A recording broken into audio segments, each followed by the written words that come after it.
I'm Jeanine. I want to talk to you a little bit about two words that don't usually appear together in the same sentence: divorce and peace. Most of the time, when people think of divorce, they think courtroom battles, explosive arguments, emails, and purge rages at 2 a.m. Peace doesn't exactly make the highlight reel, but I want to offer you a different perspective today. Peace in divorce is actually possible.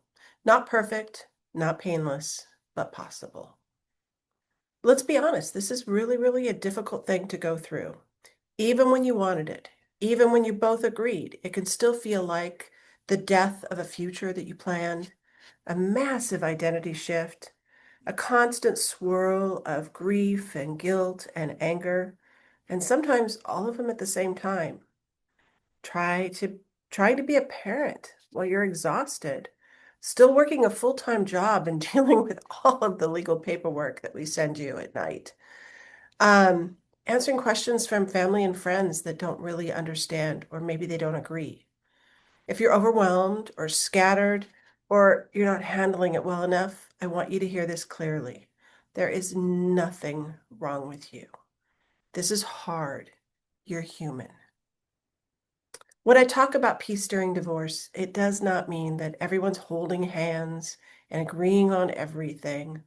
No one ever gets upset. Smiling through things that are actually hurtful or unfair. Peace does not mean perfection. Peace doesn't mean you don't cry. It doesn't mean you don't raise your voice. It doesn't mean you don't feel resentful or scared. You're allowed to feel all of those things as you move forward towards peace.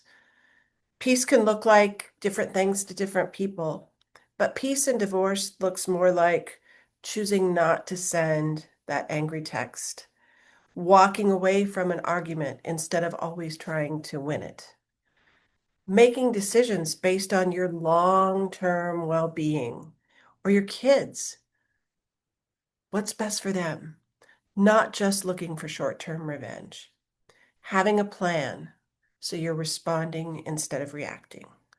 It's messy, it's imperfect, but it's grounded in conscious choices instead of pure chaos. Peace isn't a feeling that magically happens or happens overnight or just appears out of nowhere. It's a direction and it's a choice that you keep choosing as we move forward. The good news is the legal process doesn't have to be a war zone either. There are options that are designed specifically to create more peaceful plans throughout the divorce, like mediation, like collaborative law. Mediation is where you and your spouse work with a neutral third party, a mediator, and the goal is to talk through all of the issues, property, parenting, support, and reach an agreement together. Instead of a judge who doesn't know you, who only sees you for a few moments in the courtroom or even a couple hours, making decisions that they think are best for you. When you go to mediation, you have a huge role in shaping the outcome and what your future looks like. It also can be less expensive, less time consuming, and often a lot less damaging than a drawn out court fight. Then there's collaborative law. Each of you has your own attorney.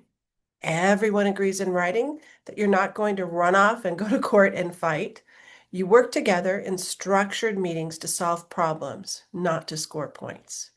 Sometimes you bring in a neutral professional, like a financial expert or a mental health professional, to help create a well-rounded, stable plan. Collaborative law isn't about pretending that everything's fine. It's about recognizing that even if the relationship is ending, you still want respect, privacy, and a future you both can live with, especially if you share children.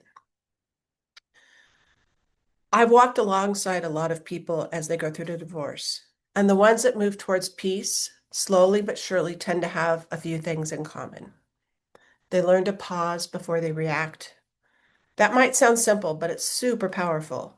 Instead of immediately firing back that defensive email or agreeing to something that is huge just to get it over with, or using the legal process to punish someone, Stop and ask yourself, is this decision going to help me in the long run?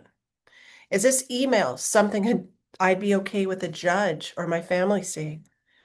Will this choice bring more peace to my life, or will it bring more drama? One practical tip you can try today: the next time you feel triggered by an email, a text, a post on social media, give yourself 10 minutes before you respond. Take a deep breath, call a trusted friend, write an angry response, but don't send it. Or ask yourself, what is the most peaceful choice I can make that still protects me and my children?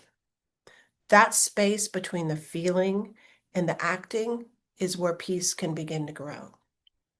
Peace is a choice. It's not a circumstance. You may not have chosen to get divorced. You may not have chosen what your spouse did or didn't do, but you do have choices as you move forward. You have choices about how you talk to each other in front of the children. You have choices about how you treat yourself in the process, making sure you eat and rest and sleep and ask for help if you need help.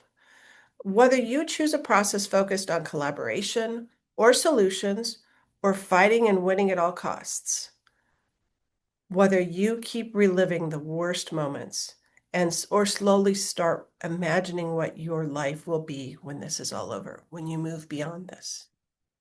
Peace is not something that just happens to lucky people.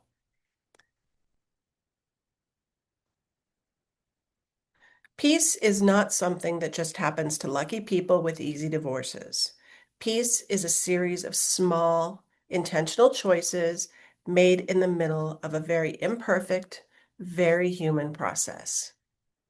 So if you're in the thick of it right now, here's what I want you to know. You're not failing because this is hard. You're allowed to want less drama and more calm. And there are legal options like mediation and collaborative law that can support that kind of journey. You may not be able to control everything that's happening, but you can choose the next right step towards peace. Even in the chaos, even when it's messy, even when you're tired and scared and unsure, peace is a choice, not a circumstance. If you're allowed to choose it, one decision, one conversation, one boundary at a time. Thank you.